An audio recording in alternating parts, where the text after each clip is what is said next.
Hola, ¿cómo están? Bienvenidos a un nuevo episodio de Adira Desk. En esta oportunidad estaremos conversando con Michelle Bordachar-Benoit, la directora subrogante de la Agencia Nacional de Ciberseguridad. Con ella conversaremos sobre los desafíos de la Agencia Nacional y de las cosas que se vienen para el 2026. Bienvenidos.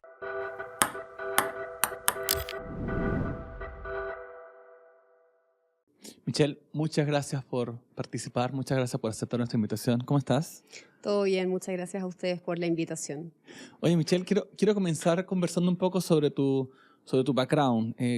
Porque entiendo que tú eres abogada, ¿cierto? Así es. ¿Cómo parte una persona que estudia leyes y se interesa luego por la ciberseguridad, por la seguridad de la información? Cuéntanos un poco cómo terminaste siendo ahora la directora subrogante de la Agencia Nacional de Ciberseguridad. Bueno, yo partí en el mundo inmobiliario, corporativo, financiero, como abogada, nada que ver con estas cosas, y siempre he sido muy trabajólica, me encanta trabajar, pero no me levantaba a las mañanas diciendo, voy a hacer un contrato de financiamiento, esto es lo mío.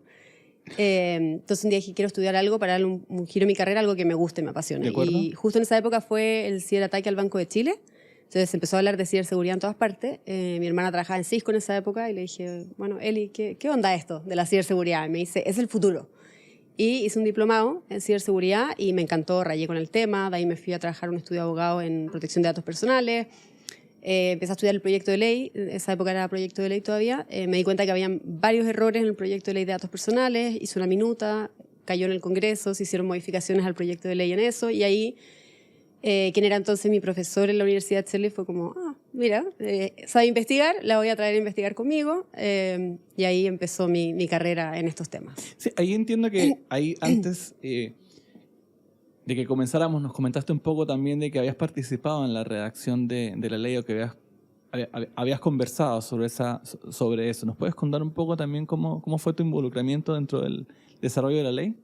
Sí, bueno, después de trabajar en este estudio de abogado me fui a Derechos Digitales y ahí gran parte de mi participación era involucrarme en procesos legislativos en calidad de experta. Y ahí tuve incidencia en proyectos de ley como el de delitos informáticos, protección de datos personales, neuroderecho, etc. Entonces, cuando se abre la Coordinación Nacional de Ciberseguridad, se reabre, porque estuvo cerrado un tiempo en el gobierno, lo que tenían que hacer era continuar con la tramitación del proyecto de ley de ciberseguridad presentado por el presidente Piñera, y necesitaban a alguien con experiencia en tramitación de proyectos de ley en estas materias. Así que ahí me llamaron y seguimos con la tramitación del proyecto de ley, pero había que hacerle varias modificaciones, entonces ahí empieza mi rol en la redacción del proyecto de ley y en las modificaciones centrales para lograr el modelo que finalmente tenemos hoy día. Ya, perfecto. Y entiendo que desde el 1 de enero de este año tú eres la directora subrogante de la agencia. Cuéntanos un poco, desde que tú estás dirigiendo, entiendo que participas en la agencia desde que se creó, pero desde que eres la directora subrogante, ¿cuál es el rol que ha tenido la agencia, más allá de declarar el que menciona específicamente la ley? Pero ¿cuál es el rol que tiene la agencia actualmente en Chile? El principal rol de la Agencia Nacional de Ciberseguridad es prevenir la ocurrencia de incidentes y ciberataques.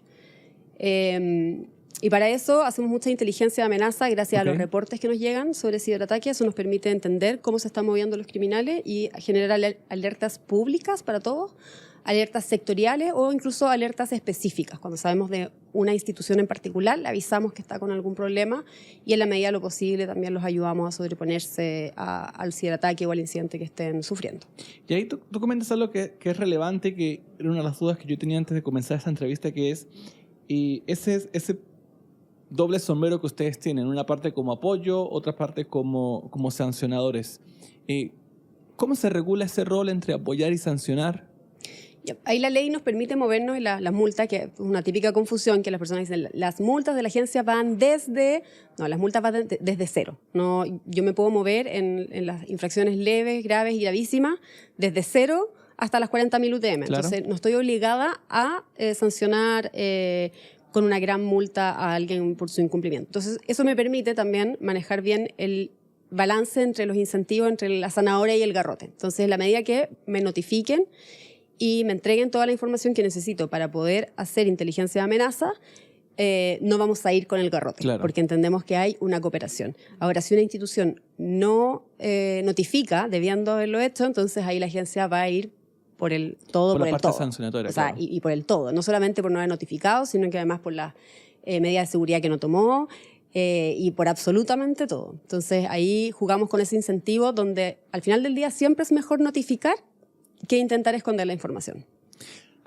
Me parece interesante lo que tú comentas porque cuando hablas de las medidas de seguridad, porque efectivamente nosotros que vemos temas de consultoría vemos que a veces invertir en medidas de seguridad lo ven más que como inversión, como un gasto, como que cuesta un poco cambiar la cultura organizacional en función a ver esto. Nosotros tratamos de reflexionarlo como una especie de seguro, pero cuesta entenderlo un poco. ¿Cómo lo estás viendo tú en el mercado? ¿Cuáles serían las recomendaciones que ustedes como la agencia darían para un poco cambiar esa especie de cultura reactiva a una cultura mucho más proactiva? Ya, yo creo que ahí hay dos cosas. Al ser humano le cuesta imaginarse los peligros en la medida que no sucedan. Entonces uno va manejando la carretera ahí a 160 kilómetros por hora como pasó hace poco, sin cinturón de seguridad y a uno no le va a pasar. Uno no va a chocar, uno no va a atropellar a nadie. A uno no le pasa. Entonces Claro. un poco lo mismo en ciberseguridad. Como en la medida que uno no sufra un ciberataque y no llegue y tenga todos los computadores apagados con un mensaje de rescate, a uno no le va a pasar. Pero por otra parte también las instituciones se ven abrumadas cuando llegan a ofrecerle servicios como certifícate en la 27001 con todos estos controles y sale X monto de dinero y es como se abruman y prefieren no hacer nada. Y también es un problema muy humano, es como cuando la gente empieza, el lunes empiezo la dieta y el lunes a las 12 del día ya están abrumados y deciden claro. abortar misión. Entonces, y por otra parte, lo que la experiencia nos ha mostrado la agencia es que el 80% de los ciberataques no suceden por no tener las super medidas de seguridad, suceden por no tomar medidas básicas como tener buenas políticas de clave. Entonces, como las personas usan la misma clave para todo, le roban la clave del Instagram y con eso entraron a los computadores del trabajo. No tener medidas básicas de ciberseguridad con las que se podrían haber evitado la mayor parte de los ciberataques. Entonces, ahí mi recomendación es empezar por algo. Por lo más básico, nosotros en la agencia tenemos publicados en nuestra página web los 9 básicos, que son las 9 medidas básicas, todas ellas con la opción de implementación gratuita con sistemas de open source, con las cuales se podría prevenir el 80% de los incidentes y ciberataques. Entonces, partir por lo básico, pero partir por algo. No esperar a el lunes empiezo la dieta con todo o no hago nada, el todo o nada, no, partir por algo, da poquito, pequeños pasos. Y sobre todo doble factor de autenticación. O sea, si yo tuviera una medida, doble factor de autenticación. Eso hubiera evitado la mayor cantidad de los ciberataques que hemos visto. Sí, justo de eso quería hablar porque es uno de los 9 básicos, efectivamente, el doble factor de autenticación. Y creo que me parece súper relevante porque al final del día es como, más allá de que tú puedas tener las contraseñas duplicadas, vas a tener un segundo factor que te va a salvar en caso de que te conozcan la clave. Michelle, entendemos que a finales del mes pasado cerró el ciclo de la primera definición o gran definición de las organizaciones de importancia vital o los organismos de importancia vital. ¿Qué viene en este segundo semestre para la agencia? Bueno, el segundo semestre yo creo que lo que viene es el reglamento de certificaciones, que es nuestra gran deuda. Ese reglamento ha sido súper complejo, yo ahí soy súper autocrítica. Yo creo que esa parte del proyecto de ley pudo haber quedado mejor, pero como era algo muy novedoso, costó. Entonces, es un reglamento que es complejo. Cuéntame un poco de qué trata el reglamento para las personas que no lo conocen. El reglamento de certificaciones lo que establece es que son los mecanismos mediante los cuales la agencia va a acreditar a las instituciones que puedan certificar, por ejemplo, los programas de cumplimiento. De acuerdo. Porque el objetivo en la ley era evitar que pase lo que pasa hoy día en compliance, que es que hay muchas instituciones que te certifican tu programa de cumplimiento, pero en realidad te están cobrando por darte un sticker. No existe realmente un trabajo serio detrás. Uh-huh. Y vemos que después esas mismas instituciones que están súper certificadas tienen problemas de compliance. Entonces no queremos que pase lo mismo con ciberseguridad, no queremos que las instituciones inviertan una cantidad de dinero para certificarse en algo que en realidad no sirvió de nada. Y para eso, en fondo, este reglamento sobre las acreditaciones. El tema es que, tal como la ley, ese reglamento debía ser flexible, porque quizás un estándar que hoy día funciona, el día de mañana va a estar obsoleto. Sobre todo en temas de tecnología esto va cambiando mucho. Muy rápido, claro. Entonces, uno de los requisitos que nos ponían, por ejemplo, desde Contraloría, era que todo estuviera escrito en piedra en ese reglamento. Entonces, ahí estamos como en el proceso de negociación para poder hacerlo más flexible, pero entre medio también ya pasó el tiempo. y va a haber que como ingresar nuevamente los nombres de las autoridades que van a firmar el reglamento. Entonces, hoy día está más en un problema administrativo, yo diría, más que en un tema de texto o técnico, está en un problema más administrativo, la burocracia. Y te puedo preguntar cuál sería el desde de estas empresas para certificar. Bueno, que tengan una trayectoria ya reconocida en materia de ciberseguridad o tengan, o si bien, bueno, puede ser una empresa nueva, pero que tengan profesionales que ya tengan una trayectoria reconocida en materia de ciberseguridad. Y bueno, que estén cada 2 años cumpliendo, o sea, como revisando, revisitando los requisitos. Es como una recertificación que no va a estar, que tiene fecha de vencimiento y que hay que volverla a emitir prácticamente. Claro, eso es para, en el fondo, la agencia que acredita a la certificadora. Claro. Luego, ¿qué estándares tienen que cumplir? O sea, tienen que ir a certificar la certificadora. Eso es lo que estamos luchando porque sea más flexible. Porque, por ejemplo, no sé, hoy día la recomendación es, o no hoy día, hasta hace un tiempo la recomendación era parche todas las vulnerabilidades. Y hoy día, con el tema de la inteligencia artificial de frontera, son tantas las vulnerabilidades que la recomendación cambia y es parche aquello que es más urgente o aquello que es más grave. Pero olvídese de parchar todo, porque si está parchando todo, probablemente mientras está parchando lo primero que le llegó, le van a entrar por una vulnerabilidad más grave. Más grave. Entonces, claro, tiene que ser flexible, porque esto cambia mucho. Y ahí tú comentabas algo de la inteligencia artificial y no sé si se puede acomodar un poco a la siguiente pregunta, pero estoy pensando en los riesgos emergentes. En consideración tuya, ¿crees que hay algún riesgo que no estemos conversando lo suficiente? Porque cuando hablamos de inteligencia artificial, todos están hablando de inteligencia artificial y cada cierto tiempo hay noticias de una inteligencia artificial que se salió del sandbox, hackeó no sé qué empresa. Entonces, como que ya la inteligencia artificial más o menos, a pesar de que no es tan medible en el mercado, es conocida. ¿Tú consideras que hay algún riesgo adicional que no estemos viendo o que debiésemos comenzar a preocuparnos? O sea, yo creo que hay un riesgo de que ya lo estamos viendo, que es todo el tema relacionado con la computación cuántica, Okay. Y el cifrado postcuántico, etc. Pero el problema es que, por ejemplo, en la agencia somos 40 personas para todo el país con un recurso súper limitado. Entonces, sabemos que es un tema que hay que empezar a ver, pero hoy día estamos más preocupados de medidas básicas que todavía no se están tomando, como por ejemplo el doble factor de autenticación. Entonces, no es que no tengamos el riesgo en nuestro norte, es solo que en este momento estamos todavía con lo más básico, como ¿por qué nos vamos a preocupar de el problema de la computación cuántica cuando todavía nosotros les estamos abriendo la puerta a los delincuentes sin necesidad de ningún cifrado sofisticado? Claro. Directamente le estamos entregando nuestras claves. Claro. Claves y ingeniería social al final, un poco. Claro. Entonces, nadie necesita hoy día un computador cuántico para poder entrar a los sistemas y robarse toda la información. Y Michelle, ¿cómo se compara Chile con la región?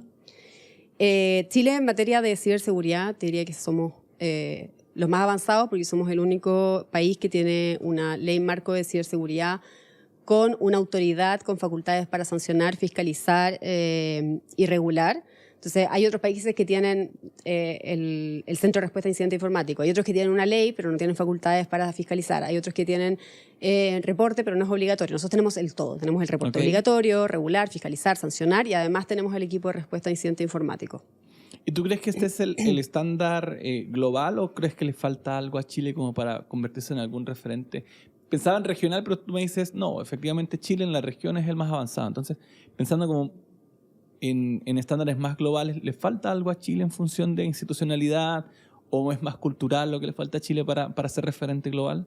Presupuesto y funcionarios. Ya. No, porque de verdad estamos súper avanzados. O sea, yo me toca viajar harto porque aparte de la ciberseguridad es muy importante la relación internacional, como la confianza que uno tiene con sus partners internacionales, Claro. conocer lo que está pasando afuera, también para poder medirse. Y, por ejemplo, tenemos una de las tasas de reportabilidad más altas del mundo. O sea, solo para que se hagan una idea, en Estonia el año pasado les reportaron 3 ransomware, a nosotros 27. Tenemos mucho más conocimiento de lo que está pasando, porque si bien, obvio, Estonia es mucho más avanzado que nosotros, tiene más medidas de seguridad, pero también son un target constante de Rusia, que también Claro. son los más avanzados. Entonces, es imposible que ellos hayan tenido solo 3 ransomware y nosotros 27. Nosotros nos reportan más, nos cuentan más. Entonces tenemos un montón de información, pero no tenemos necesariamente la cantidad de gente necesaria o los recursos necesarios para poder hacer mejores políticas públicas con la información que tenemos. Creo que es muy interesante lo que comentas, porque al final, a veces, en Chile como que siempre tratamos de ver las cosas como menos, porque es Chile. Chile no puede ser que sea global, pero me agrada la idea de que efectivamente, más allá de la falta de presupuesto, de personas, efectivamente estamos apuntando hacia algo que sea global o hacer referentes globales. Creo que es un buen mensaje que tú comentas. Michelle, quiero concluir con un par de preguntas asociadas un poco a mensajes finales. Pensando a las empresas, creo que tú lo adelantabas anteriormente, pensando a las empresas que están comenzando y no quieren pasar del 0 a 100 y no quieren pausar la dieta o sentirse un poco presionados por la dieta. ¿Con qué empezar entonces? Hablamos de doble factor de autenticación. ¿Qué otras medidas consideras tú que son la versión cero de una política de seguridad de la información? Pues lo primero, reportar. Reportar. Incluso si usted no sabe, no está seguro si es sujeto regulado o no sujeto regulado, porque algunas veces no se autoperciben como sujeto regulado. Okay. Siempre digo, reporte. Y es la misma política a la que ya estamos acostumbrados cuando viajamos y nos dicen, si usted trae un producto de origen vegetal o animal, declárelo, y si no está seguro, declárelo. Igual. Declare, porque en el peor de los casos, si usted declaró y en realidad no tenía nada, está bien. Y también si declaró y llevaba un producto que no estaba seguro que tenía que declarar, por ejemplo, no sé, llevaba un poco de miel, y no sabía que eso no se podía ingresar al país, si usted declaró, se salvó de la multa. Entonces, en ciberseguridad un poco lo mismo. Si usted está en la duda, declare, porque en el peor de los casos se va a salvar de que la agencia vaya a multarlo porque usted tenía que declarar y no declaró. Y en el mejor de los casos, si es que no era nada realmente importante, la agencia le va a decir, está perfecto, váyase, no lo vamos a pasar por el screen. Continúe, siga su camino, vaya a la salida, tome su taxi. Entonces, es un poco lo mismo. Entonces, reporte, porque además eso nos permite ayudar a las instituciones a... mira, en el sector de, no sé, de laboratorios está pasando esto, y los atacantes en general atacan por sectores. Entonces, nos permite hacer prevención en sectores. Y partir por lo básico desde concientización de las personas.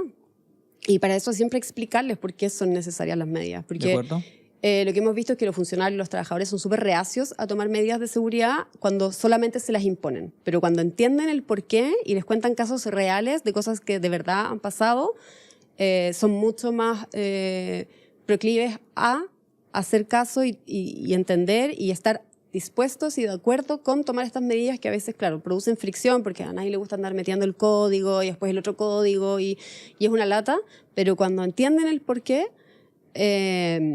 lo hacen. Entonces yo creo que ahí serían mis dos grandes recomendaciones, sería reporte, inscríbase en la plataforma también, porque muchas veces nos enteramos de que hay instituciones con vulnerabilidades y no tenemos dónde avisarles porque no tenemos sus datos. Cuéntanos esa plataforma para las personas también que no la conocen. Sí, es portal.ansi.gov.cl, esa es la plataforma de reporte de incidentes y ciberataques, y uno se inscribe primero, entonces uno ahí pone los datos y todo. ¿Se puede inscribir cualquier empresa o solamente las organizaciones de importancia vital? Se puede inscribir cualquier, o sea, de partida, no solamente los operadores de importancia vital, sino todos los prestadores, instituciones privadas que prestan servicios esenciales, que es un universo muy amplio, porque los operadores de importancia vital tienen obligaciones de ciberseguridad, pero los servicios esenciales tienen la obligación de reportar, y esos son muchos más que los operadores de importancia vital.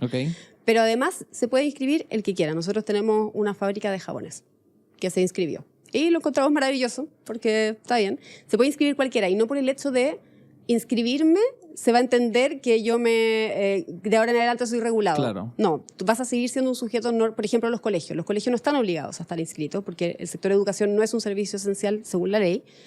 Pero hay colegios inscritos y no por eso pasan a ser sujetos regulados nuestros, pero sí pasan a estar en la base de datos, cosa que si nosotros tomamos conocimiento de que hay un colegio con una vulnerabilidad, les podemos avisar, sabemos a quién llamar. Así que ahí mi recomendación es inscríbanse. Perfecto, Michelle. Otra de las consultas que te quiero hacer es pensando, siempre el mercado dice que faltan especialistas en ciberseguridad, que el mercado es chico en esa materia. ¿Qué recomendaciones le darías tú a las personas que efectivamente están comenzando en la carrera, comenzando a interesarse por temas de seguridad de la información? Estudiar, nunca dejar de estudiar. Yo creo que, o sea, si yo me puedo mover del mundo del sector inmobiliario, corporativo, financiero a la ciberseguridad, fue porque me mantuve estudiando y siempre ahí están saliendo cosas constantemente nuevas, entonces es fácil moverse en esta carrera, a diferencia de otras carreras que ya están más escritas en piedra, o de otras áreas, como, Claro. no sé, el derecho administrativo o el derecho penal. No cambia de... No cambia tanto, Claro. o no cambia tan rápido. En cambio, en esto hay tantas subáreas como inteligencia artificial de frontera, o incluso dentro de los mismos técnicos, porque no es lo mismo el que va y hace los códigos que el que hace investigación de amenazas. O sea, hay muchas subáreas. Y yo creo que ahí entonces es fácil como destacar en la medida que uno se mantenga estudiando constantemente. Perfecto, Michelle. Finalmente, nosotros siempre a todos los invitados les hacemos la misma consulta. Pensando en los temas que conversamos, no sé si tienes alguna película, alguna serie, algún libro que recomiendes como para los oyentes. Yo en general trato de leer cosas que como en mi tiempo libre, porque estoy todo el día estudiando, entonces en mi tiempo ya más libre trato de leer cosas que no tienen mucho que ver con esto para no dejar botadas otras áreas importantes de la vida como el desarrollo personal, así que ahí recomiendo todos los libros de The School of Life. Pero sí relacionado con esto, tengo un libro que actualmente me estoy leyendo que es Rebooting, a ver, voy a leer acá el nombre porque no me lo sé de memoria, es sobre el camino, cómo logró Estonia transformarse, pasó de ser un país pequeño, muy empobrecido después de estar dominados por Rusia, a ser un hub. Y ese lo estoy leyendo ahora porque es mi sueño para Chile, como que logremos, así como Estonia lo logró, nosotros también transformarnos en un hub tecnológico, así que ese es Rebooting a Nation, y es como sobre el increíble paso de Estonia a un gobierno digital y la Startup Revolution. Ellos hicieron, yo no sabía, pero Skype nació en Estonia. Y no tenía idea. Es como, son increíbles. Ese es de Joel Burke. Y otro libro que me recomendaron mucho, pero todavía no lo estoy leyendo. Rebuild a Nation, entonces se llama. Sí. Rebooting a Nation. Rebooting. Sí. Y el otro libro que me quiero empezar a leer cuando termine el otro es This is How They Tell Me the World Ends, de Nicole Perlroth, que habla, ese es como ayuda un poco a imaginarse worst case scenario y también estudia mucho el mercado del cibercrimen. Así que, por lo que me han contado, porque todavía no lo empecé a leer. Así que esos serían mis dos libros relacionados con estos temas. Y sin spoilers. Y sin spoilers. Ay, perdón, sí. Es que antes de empezar el programa le hice un terrible spoiler sobre No te preocupes. libros gemelos. No te lo voy a cobrar más. Michelle, muchas gracias por participar. De verdad que estuvo muy interesante la conversación. No, de nada. Muchas gracias a ustedes.